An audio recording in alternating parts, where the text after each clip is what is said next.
یہ خلا کیا جو عام قانون ہے، جو شرعی قانون ہے، اس کے اوپر سوال اٹھایا گیا۔ کیا مسلم بیوی جو بچوں کی ماں ہے دوسری شادی کے لیے اپنے شوہر سے خلا مانگ سکتی ہے؟ کیا قرآن پاک اس عورت کو اس طرح چھوڑے گئے بچوں کی ماں تسلیم کرتا ہے؟ اور کیا خلا کے بعد نکاح آئین دفعات کے مطابق ہے؟ یہ سوالات پوچھے گئے۔ وفاقی شرعی عدالت نے نوٹ کیا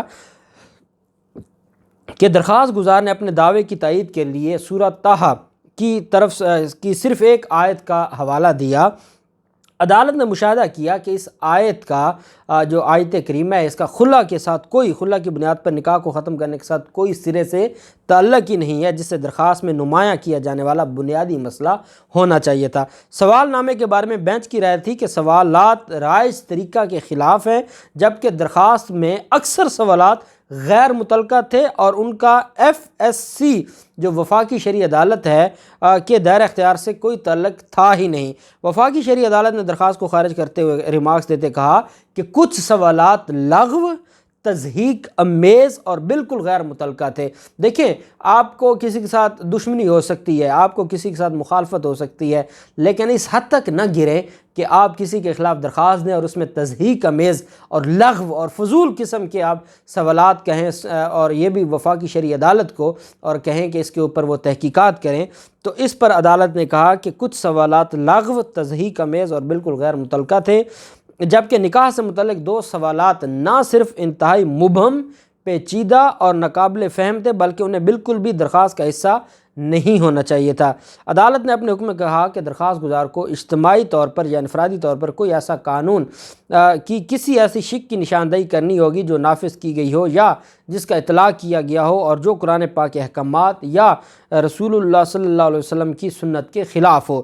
خلا سے متعلق فہمی کورٹس ایکٹ کے سیکشن 10 سے متعلق بینچ کا یہ کہنا تھا کہ اس معاملے کا فیصلہ عدالت پہلے ہی کر چکی ہے اور یہ ایک سابق اور بند باب ہے، تاہم عدالت نے یہ بھی تجویز دی ہے کہ درخواست گزار سپریم کورٹ کے شریعت اپیلیٹ بینچ کے سامنے زیر التوا اپیل میں فریق بن سکتا ہے، جو خلا پر وفاقی شرعی عدالت کہہ چکی ہے کہ یہ شرعی ہے، اور پھر اس پر اپیل دائر کی گئی تھی جو شریعت اپیلیٹ بینچ ہے سپریم کورٹ کا، وہاں پر یہ پینڈنگ پڑی ہے۔ تو عدالت نے کہا اگر آپ کو خلا کے حوالے سے کوئی لیگل کویسچن چاہیے تو آپ وہاں جا سکتے ہیں۔ وفاقی شرعی عدالت کا درخواست کو ناقابل سماعت قرار دے کر مسترد کرتے ہوئے حکم نامے میں مزید کہنا تھا کہ درخواست گزار نے آئین کی ضرورت کے مطابق اور وفاقی شرعی عدالت کے جو رولز ہیں 1981 میں بیان کیے گئے قانون کے مطابق کسی اقدام کی قانون کی کسی خاص شک یا قرآن و سنت کے احکام کے خلاف ہونے کی وضاحت نہیں کی۔ اس وجہ سے وزیر اعظم عمران خان کے خلاف جو ایلیگیشن ہے ہم اس کو مسترد کرتے ہیں اور ان کے جو نکاح کے حوالے سے لغو اور حد تک امیز باتیں کی گئی ہیں ہم ان کو مسترد کرتے ہیں اور یہ درخواست خارج کی جاتی ہے۔ یہ 3 رکنی بینچ تھا۔ میں یہ سمجھتا ہوں کہ وزیر اعظم عمران خان کو دوبارہ پہلے سپریم کورٹ آف پاکستان نے صادق اور امین ڈکلیئر کیا تھا، آج وفاقی شرعی عدالت کے 3 رکنی بینچ نے بھی عمران خان پہ جو سب سے بڑا ذاتی الزام لگایا جاتا تھا آج عمران خان کو کلین چٹ دے دی ہے۔ اب ان لوگوں کو یہ سمجھنا ہوگا کہ عمران خان نے جو کیا ہے وہ شریعت کے اصولوں کے خلاف نہیں ہے اور انہوں نے شرعی طریقے سے کیا ہے۔ یہ میں نہیں کہہ رہا، یہ 3 رکنی جو بینچ ہے آنریبل وفاقی شرعی عدالت کا وہ یہ فرما رہے ہیں، جو 3 جسٹس پر جس میں 3 جج ہیں جو اس کا حصہ تھے۔ پھر جو لکی مروت میں 5 پولنگ سٹیشنز پر پولنگ سٹیشنز کے خلاف جو دوبارہ اور ری پولنگ کا جو حکم جاری کیا گیا تھا جس پر عدالت نے اسٹے دیا تھا اس پر آج سماعت ہوئی ہے۔ چیف جسٹس عمر بندیال صاحب کی سربراہی میں یہ بینچ اس معاملے کو دیکھ رہا تھا۔ ایک تو 2 چیزیں ہیں اس فیصلے میں، عدالت نے جو ری پولنگ کا حکم تھا اس کو برقرار رکھا، اپیل مسترد کر دی۔ یہ جماعت اسلامی کے کینڈیڈیٹ کی طرف سے اپیل تھی،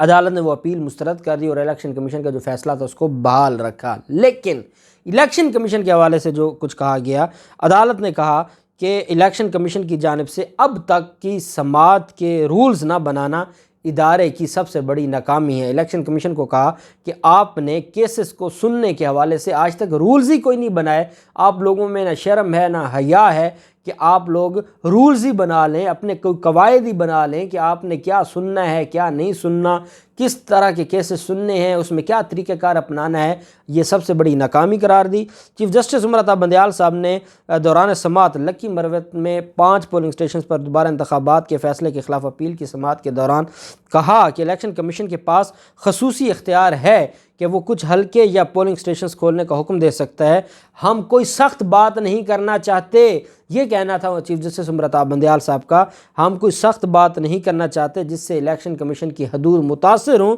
لیکن الیکشن کمیشن کو نیم عدالتی اختیارات ملے، کئی دہائیاں گزر چکی ہیں لیکن کمیشن قانون کے مطابق رولز نہ بنا سکا۔ سپریم کورٹ آف پاکستان نے الیکشن کمیشن کو یہ حکم جاری کر دیا ہے کہ جلد از جلد جو سماعت کے حوالے سے رولز ہیں وہ بنا کر عدالت میں پیش کیے جائیں، اور عدالت نے کہا ہے کہ قانون کے مطابق رولز جلد از جلد بنا کر شائع کرے اور عدالت کو اس کی کاپی فراہم کی جائے۔ عدالت نے کہا کہ الیکشن کمیشن کے پاس نیم عدالتی اختیارات کئی دہائیوں سے ہیں، لیکن بدقسمتی یہ ہے کہ الیکشن کمیشن نے کوئی قواعد و ضوابط نہیں بنائے، کوئی رولز نہیں بنائے۔ الیکشن کمیشن اس پٹیشن کا یہ فائدہ ہو گیا چیف جسٹس عمر عطا بندیال صاحب کے پاس کہ انہوں نے فیصلہ جاری کر دیا اور الیکشن کمیشن کے بارے میں یہ بھی کہا کہ ان کی ناکامی ہے، یہ بھی کہا کہ ہم سخت بات نہیں کرنا چاہتے نہیں تو ان کو بہت بڑا نقصان ہوگا، لیکن ساتھ الٹیمیٹم دے دیا کہ جلد از جلد رولز بنا کر، اب جب رولز بنیں گے تو ان پر عمل درآمد کرنا پڑے گا۔ یہ جو ان کے پاس بغیر کوئی لکھا پڑھا انہوں نے جو دل کرتا ہے یہ سماعت کر کے جیسے عمر امین گنڈا پور کا کیا ہے، تو یہ ایسا نہیں ہونا چاہیے۔ اب رولز بنیں گے، سپریم کورٹ نے حکم جاری کر دیا اور الیکشن کمیشن کو رولز بنا کے شائع کر کے عدالت میں پیش کرنے کا حکم دیا ہے۔ یہ ایک بڑی ڈیولپمنٹ ہے، دیکھتے ہیں کیا ہوتا ہے، جو بھی تفصیلات ہوں گی آپ کے ساتھ شیئر کرتے رہیں گے۔ اللہ پاک پاکستان کا مناصر ہو۔ بہت شکریہ، اللہ حافظ، پاکستان زندہ باد۔